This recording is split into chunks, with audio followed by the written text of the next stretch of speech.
You're listening to the Autism Weekly podcast. Each week we share community voices and bring light to stories that increase awareness, acceptance, equity, access, and inclusion. If you haven't already, subscribe to join the Autism Weekly family. I'm your host, Jeff Skibitsky. This week we're joined by Dr. Nicole Young, Clinical Psychology Director for California at ABS Kids. With expertise in neurodevelopmental assessments and a background in serving children from low-income families, Dr. Young is here to discuss the significance of April as both Child Abuse Prevention Month and Autism Acceptance Month. Dr. Young, welcome to the podcast. Thank you so much for having me, Jeff. Looking forward to talking about this important topic. Yeah, you know what? I'm excited, but at the same time, it's a topic that, gives me a little bit of trepidation. I don't know that talking about abuse is something that is super fun to do, but it's important. Before we go that route, one thing I'd love to get your perspective on, because I don't know that we talk about this question very frequently, but I want to hear your definition of what is autism acceptance, because I think this will guide us in the conversation around abuse as well. Yeah, absolutely. I mean, when I think about autism acceptance, I think about two things. One, I just think about, generally accepting people for who they are. But I also think about it specifically, when we're thinking about kiddos and individuals diagnosed with autism, that they're recognized and that the diagnosis is recognized and understood as well. So not just that they're different, but that they are unique, or just like everyone is unique. And so being able to make adjustments as needed, like we would for anyone, if they had a special need or they had an accommodation. So that's kind of what I think of when I think of autism acceptance. Absolutely. And I think that one of the big controversies right now is the idea around, historically, people used to think, yeah, we need to fix the disability, fix the problem, fix the issues, where I almost think that our framework has changed and our mindset needs to continue to evolve to how do we empower? How do we provide more opportunities? How do we create the chance for somebody to contribute in the way that's meaningful to them? Is that kind of the thought process as a clinician that you'd be guiding your team when you're talking about treatment and acceptance, kind of in that marriage? Yes, absolutely. My team does a lot of the diagnostic work. So we are sometimes the first people to share with a family that their child is diagnosed with autism. And so part of that feedback session and part of talking about treatment and next steps is all related to accepting, understanding the diagnosis, but also understanding their child, maybe just from a different lens, so that they aren't frustrated with their child's behavior. They aren't lost and feeling like they don't know what to do. And that they also don't get stuck in what we were just talking about, this kind of idea of not accepting and wanting their child to be different or other. And that can lead to some difficulties and some frustrations down the line. So yes, first thing is just helping families really understand the diagnosis and understand what that means for the child, their child, but also for their family. And I love that. I love the way that you're trying to be able to bring this new world together. My next kind of thought is that, the idea of Autism Acceptance Month and Child Abuse Prevention Month coinciding, it brings a lot of thought to my mind as far as, are there some intersections with that say, part of the reason that we're seeing more child abuse with children who are unique or identify as autistic is because as a society, maybe the acceptance piece isn't there, or the awareness piece isn't there, or dehumanization is prevalent. What are your kind of first ideas as far as, there's something kind of interesting about these 2 months coinciding right now? Yeah. I mean, I don't know exactly kind of if there is a reason or a coincidence, but what you were saying is 100% true, that children with special needs are at significantly higher risk of being abused or mistreated. And having a better understanding and acceptance of those special needs, autism in particular, can help in recognizing the reasons for the behavior. And so instead of getting frustrated with a child that may be engaging in some type of repetitive behavior, so they're doing something over and over again, for a child with autism, that might be comforting for them and soothing. But if an adult or maybe a peer does not understand the reason for the behavior, the adult may try to extinguish that behavior, get rid of it, punish it. Um, and so, yes, the two coinciding kind of works out in a, like you said, kind of uncomfortable discussion, but in an important discussion. And just recently in Colorado, we ran into a horrifying incident, and it was on a bus where somebody was pretty brutally abused. And in that context, it makes me think that there's a lot of things that we missed out on as a society that created an environment where this could occur. And maybe you can give us a little bit of background, because I know that you also read through some of that story, but maybe we can use that as context to start breaking down some of the challenges that we have to make sure that we're protecting those individuals who might need some of our ability to create some safe space. Yes, yes, absolutely. In particular with this child was nonverbal. And that is something that we see with some individuals on the autism spectrum, is they can maybe communicate, but they don't verbally communicate. And so unfortunately, it's harder for them to report when they get home from school, Mom, on the bus, this happened. And so the family is kind of left with being a little bit investigators of their own of like, why does they have a bruise on their shoulder? Well, I know my kid trips a lot, so maybe he just tripped at school. So I think that key factor here is that this child couldn't come home and say, Mom, on the bus, this is happening to me, or Dad at school, this is happening to me. So giving children opportunities and ways to communicate is really, really helpful, and accepting and understanding their diagnosis, getting them into treatment so that they do have ways to communicate is really, really very helpful, because these kids are at higher risk because they can't share verbally what happened. Now, as a psychologist, is that I would imagine part of what you're trying to be able to do is not just empower families, you're also helping to kind of work with the community and give some understanding as far as, this is something that this child brings to the community. It might be something different. It could be a plus in the view of that particular community member, or it could be something that they've never crossed paths with and they're going to respond to. And this situation of abuse is one that was horrific, but there are times where people don't know how to engage. They look at a behavior like you mentioned, hand flapping, and they see it as potentially aggressive. Like, what is it that we need to do as clinical members within a community to start that education process so that we have more understanding? We have folks that can look at a unique difference of an individual and accept it versus be fearful of it or try and say that, you can't do that, hold them back, which creates this animosity or this anger or more frustration from a situation. Right. Yeah. I mean, first step is identifying and diagnosing. So if we don't know what is going on, if we don't understand the reason for the behaviors, then the family, the school system, they're kind of left confused, and they might start to interpret it from their lens, that may be more punitive, maybe more negative.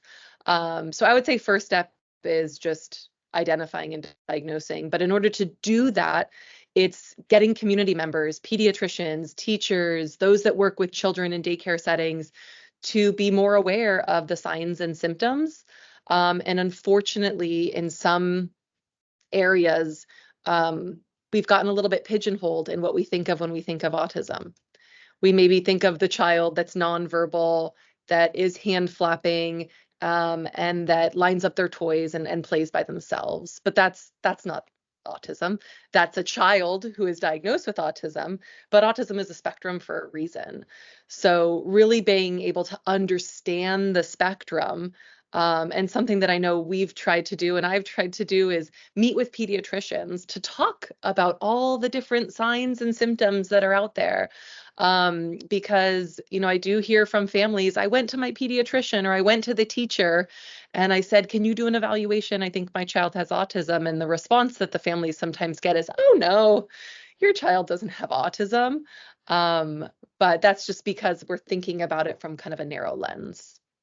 Absolutely. And I mean, one of the other components, I think, is working with clinicians, is that when you look at clinical processes, one of the downfalls that has occurred over time is that we talk about autonomy and we're trying to build that for our clients, for these young children. We're trying to give them the chance to be able to voice their own opinion, to be able to communicate with the world around them.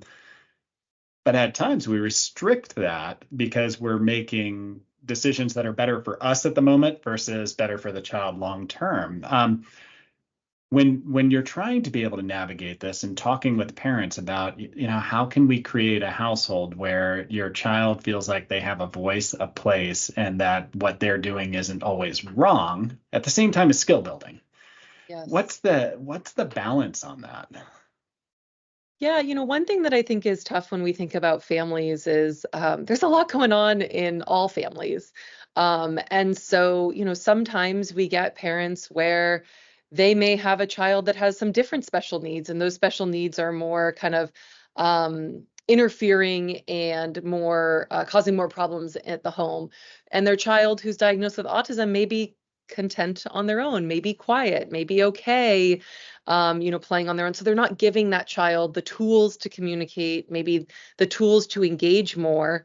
And so then when that child does transition into different environments, they're not equipped with those tools. So, helping families recognize that just because the absence of externalizing behaviors, the kicking, the screaming, the tantrums, doesn't mean that your child doesn't have needs and doesn't need kind of that attention and support. So setting up the environment so that all kids have access, good and bad, to different types of tools, technologies, skills, opportunities to explore their environment, can be really, really helpful. And then we might become more aware that a change has occurred. So if we're paying more attention, if we're more aware to the child, we might notice, wait, where did that bruise come from? Or wait, your behavior is really different today. What's going on? What's different? So the more we're engaging, the more we're connecting, I think the more we can be paying attention to everything that's going on with our kids. No, and I definitely appreciate that. And that skill piece, I think, is so important because if we can give the communicative skills for a child to not only be able to communicate when they're feeling displeasure, but how to advocate for themselves, how to make sure that they have that possibility, it does reduce some of that susceptibility to abuse.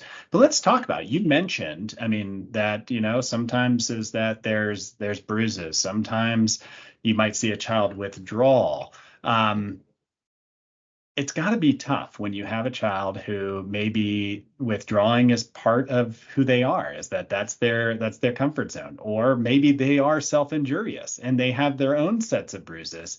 Yep. How can a family make sure that, when I have my child go out in the community, when I feel like they need to be in a safe place with others, that I can still feel confident that nobody is treating them in a way that I wouldn't feel good about, or that could potentially cause harm to them.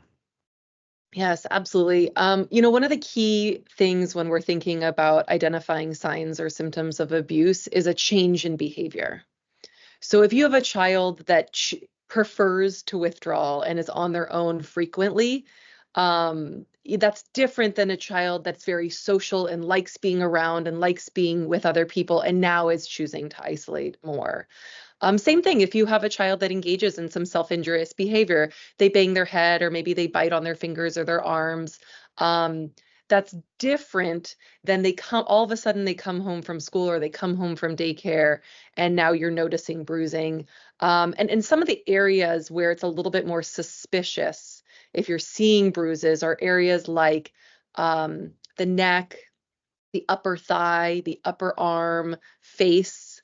So those are areas, kind of, you're noticing the bruising there, that's definitely something to kind of pay attention to and be more aware of.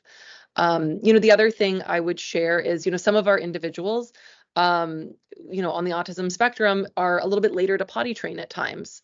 Developmentally, we just see some delays, so they may be in diapers for longer.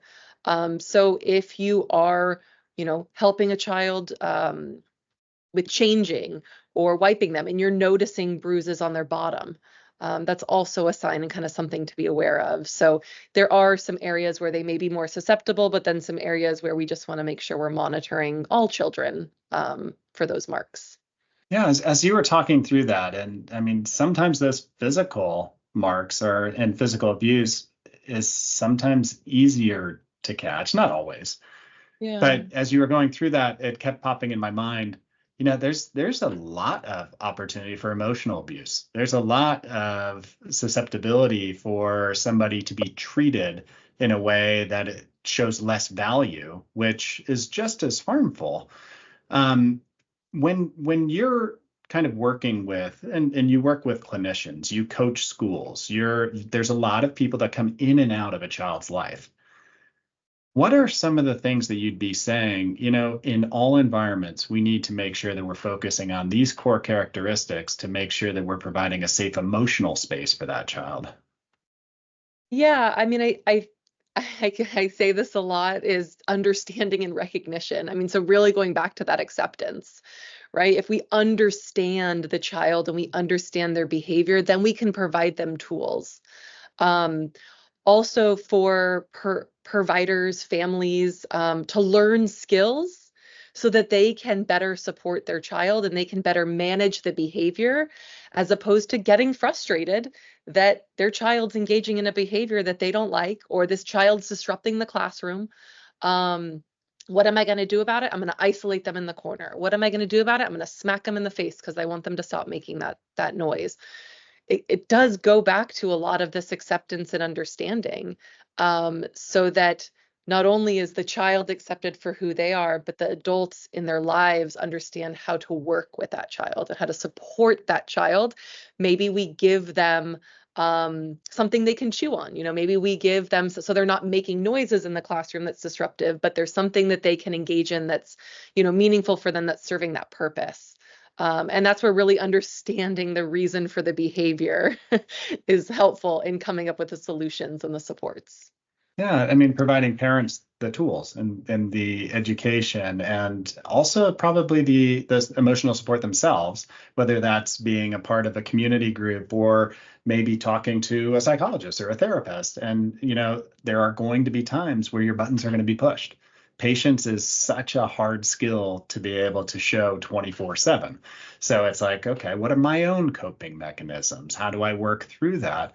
And within treatment, which is all about empowerment, one of the biggest things is the parent education. But a lot of what we're talking about also sounds like it's about skill development. So what kind of role does early intervention, what does that play in the prevention of abuse as the child starts to develop and become older? Is there a correlation to a good base in early intervention to future success with self-advocacy?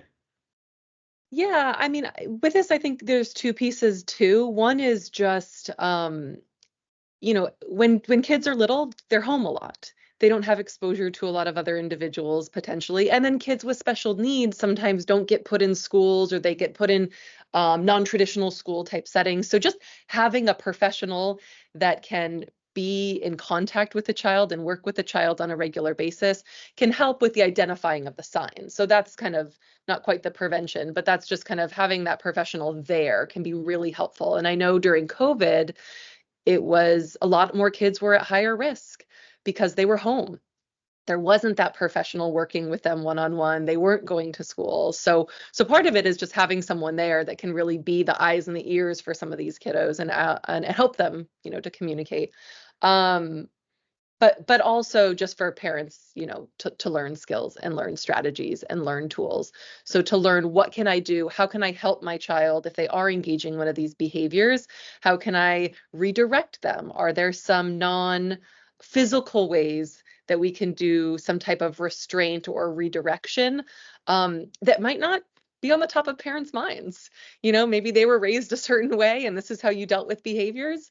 But now they have a child with autism, and we just want to learn new tools to help support. Again, it's both. It's the parents and the kid to kind of help support them together. Absolutely. And autism is it's a journey. I mean, it's like any sort of self-exploration. If you're an autistic individual, is that you're going to go through the same path of trying to figure out, how do I develop the ways to be able to integrate into communities I want to be a part of? How do I develop those skills? But that requires is that the treatment is being embedded across your life. It's not just, the only place I'm going to do it is in the home environment. Is that the people need to be educated in the school system, and that support needs to be there in the school system. This bus driver probably needed extra support on their bus. Not that anything could be forgiven for what they did, but we could be providing additional support there and providing the guidance and the effort to be able to empower the entire community that way. So Yeah. throughout this journey, it sounds like that early intervention piece, or even treatment in general, it needs to be where that child's going to benefit from it at any given stage of their life, and it needs to follow them. Is that Yeah. empowerment piece in creating a community, is that one of kind of the guiding factors to creating safe spaces and making that safe space communal? Like everywhere Yeah. should be a safe space. Right. Yeah, definitely. And I think when we're thinking about early intervention and parent training, the more the parent can hear and practice and really kind of incorporate the tools into their life, into their parenting skills. A lot of times that we work with little kids who aren't in school yet. And so parents will ask questions about, well, what should I do when they go to kindergarten? What should I do when they go to first grade? And, we recommend take the tools that you've learned in early intervention, take the tools that you have found that have worked for you and your child, and share those tools with your school, because the school might not have all the same tools. They might have different tools, but they might not have the same ones that you have found that work with your child really well. So, and I would say the same thing when we're thinking about other communities. When the kid goes to camp, share those tools with a camp counselor. Share those tools when you go on vacation and meet other families and everyone's at the pool. Share some of those tools. Hey, you know what? He likes to splash around a bit. This is what he really enjoys. So accept, it goes back to that acceptance, right? If we're accepting the child's behavior and we're accepting them for who they are, instead of saying, no, no, don't splash, don't splash, we're at a pool, don't splash, recognizing, all right, we're going to splash a little bit, and now we're going to use some of our tools to transition to something different so we're not soaking everyone around us. Yeah, I mean, empowering that parent professional almost to be able to advocate for their child when their child can't self-advocate. It's so Yeah. valuable, but there's got to be other resources out there. I mean, what resources would you be turning to be able to help inform people on autism acceptance within communities, within schools? I think kind of local Autism Society websites are really helpful because they share examples, they share stories, but there also are a lot of meetup groups and meetup opportunities. I know that just kind of in thinking of autism acceptance and child abuse prevention, I was looking at the Autism Speaks website, and they do have a whole section about child abuse prevention and how to identify signs and symptoms and what to do and who to call. So part of it is just learning about both, right? Learning about what should I be aware of from a parent perspective that my child may be at risk? What should I learn from a parent perspective on different parenting skills and strategies that I can use so that I'm not overwhelmed? Are there resources that can help support me? But then also, just understanding autism, understanding the diagnosis, understanding the signs and symptoms so they're not misinterpreted. Absolutely. And I would imagine, at least from my point of view, for the clinical side, it's knowing what community informed practice is, knowing what advocates are telling us and embedding that into treatment, respecting somebody and using something that's more neurodivergent affirming or assent based care and using that more effectively during treatment. But are there specific steps to make sure that you and I as individuals or anybody out there as an individual can become a better advocate for child abuse prevention? Or I mean, are there clear cut things that we should be doing on a regular basis to make sure that we're keeping people safe? I mean, part of working with children, at least in the state of California, which is where I am, is we're mandated reporters. So just educating on the signs and the symptoms and educating on, how to make a report and, you don't need to be scared. We're here to kind of um, keep the child safe is really important. Um, I think that it's kind of a cliche thing, but if you see something, say something applies in this situation as well. Right? If you see that a child is being mistreated, maybe they can't advocate for themselves. So saying something can be really, really helpful in potentially preventing that in the future. Um, we want to recognize that we want to hope that everyone's doing their best, right? We want to hope that people are trying to keep their kids safe. Maybe they have to grab their arm when they run in the street because we have a kid that elopes and runs. And so we want to balance, right, our judgments with also kind of keeping the kids safe. And that can be difficult, but that's where education really helps. And I think I mean, you said it was cliche, but knowing those core points and just kind of keeping it as part of what you're doing on a regular basis, it automatically is creating a safer environment. I think personally is that I'm a strong believer that the lack of acceptance could be abuse on itself. Is that, if we are dehumanizing somebody's qualities and telling them that who they are is wrong, Yeah. that could be somewhat abusive. So, in the field of psychology, there's been a lot of movement of trying to say we can take all of these disciplines. We can take psychotherapy, we can take ABA, we can take all of these different therapeutic models and have a lens towards empowerment and acceptance and doing that correctly. Is there something in the field right now that you're more excited about that's looking at that acceptance piece? Yeah, I mean, I think going back to your point too on kind of the acceptance can help to buffer some kind of more serious issues down the line. So I'm definitely interested in the early identification of autism because I also sometimes see teenagers who the diagnosis hasn't been identified or been missed. And now they are at risk of developing some other kind of mental health concerns like anxiety or depression because it wasn't identified early and we didn't accept it, right? So the kiddos always said, I feel different. I don't like doing it that way. I like doing it this way.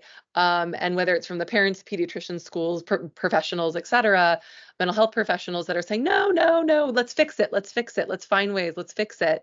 Well, now the kiddo's spiraling into some kind of more serious issues. So acceptance actually also helps prevent some more serious mental health concerns down the line, like anxiety and depression, low self-esteem, because they accept who they are. And guess what? My baseball team accepts who I am too.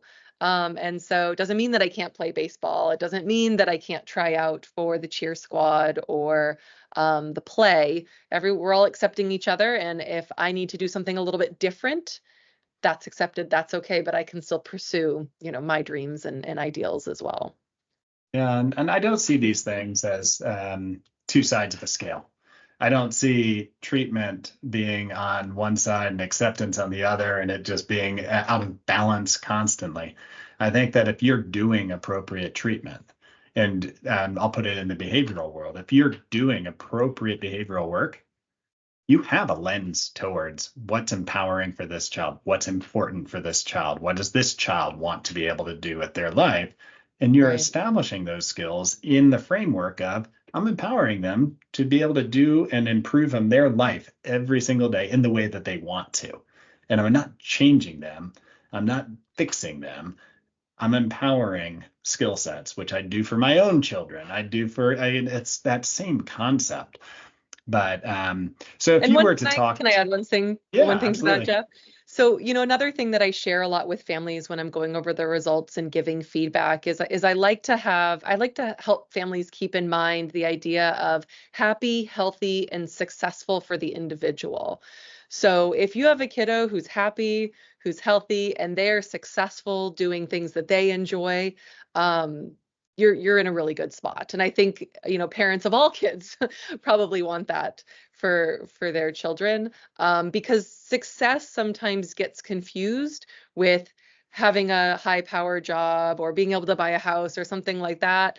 And then happiness gets confused too with, going out all the time and having lots of friends, and it's different for everyone. So I always encourage families to keep those three things in mind for how that fits for the family and how that fits for their child. And if those are in line, they're probably on the right track. So sorry for I interrupting. No, and quite frankly, I think that that is absolutely what all families should be doing. But I'd love to actually put the platform back on you again and ask for, I guess, your last kind of advice for schools and clinicians, because families can't do this on their own. It takes the entire community that's going to be a part of that child's life to do it successfully, to prevent that the long-term mental health needs because somebody's been told that they're devalued or that what they're doing is wrong forever. And so, how do you make sure, how would you communicate with a teacher or a clinician to ensure that same possibility?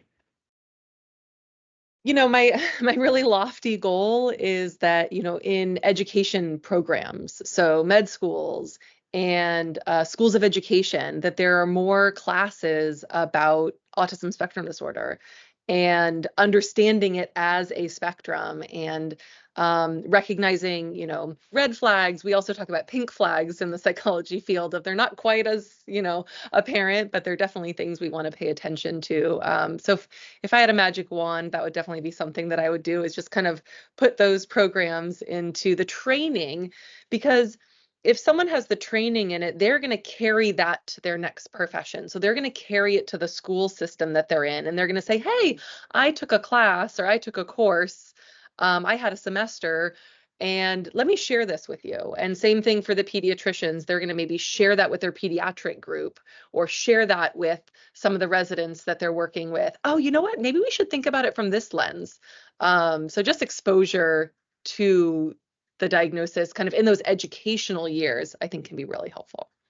Well, I wish I could find your magic wand, because if everybody could go with that philosophy, this would be a wonderful place. But Dr. Young, I appreciate you giving us your time today and sharing all of the valuable insight that you have on both acceptance and abuse, and where those things conflict. So thank you so much. Absolutely. Thank you for having me, Jeff. Thank you for listening to Autism Weekly. We hope you tune back in next week to learn more about autism in the real world. Autism Weekly is now found on all the major listening apps, including Apple Podcasts, Google Podcasts, Stitcher, Spotify, Amazon Music, and more. Subscribe to be notified when we post a new podcast. Autism Weekly is produced by ABS Kids. ABS Kids is proud to provide diagnostic assessments and ABA therapy to children with developmental delays like autism spectrum disorder. You can learn more about ABS Kids and the Autism Weekly podcast by visiting abskids.com. Thanks for tuning in. See you again next week.